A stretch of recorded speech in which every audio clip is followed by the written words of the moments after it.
মানে আমার ওয়ালেটে যা আছে উনি আমার কাছে 500 চাইছে, আমি কিছু যা আছে তোর আজকে আমি যাওয়ার সময় টাকা উঠাই নিব, সমস্যা নেই, তুই সব নিয়ে যা।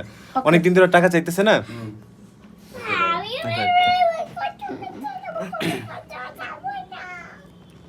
গাইস এই যে সুমাইয়া আর এসে সাদ্দাম ভাই আর আইসে আমি সেজেস। বিষয়টা হচ্ছে যে সুমাইয়া সবার কাছে তো হাত পাতে এটা জানেন, কিন্তু আজকে হাত পাচ্ছে সাদ্দামের কাছে, সেটা হচ্ছে গিয়ে আর না আমি টাকা পাই। এই যে টাকা নাকি পায়, মোবাইলের ফাঁকে রাখে 100 টাকা। আর ভাই টাকা কি পায় ও আপনার কাছে? না পাই না, ওই পাই, কয়েকদিন থেকে চাইতেছে তো, ওই কি যেন খাবে। আমার কথা তাহলে মিলছে, হাত পাচ্ছে আজকে সাদ্দামের কাছে।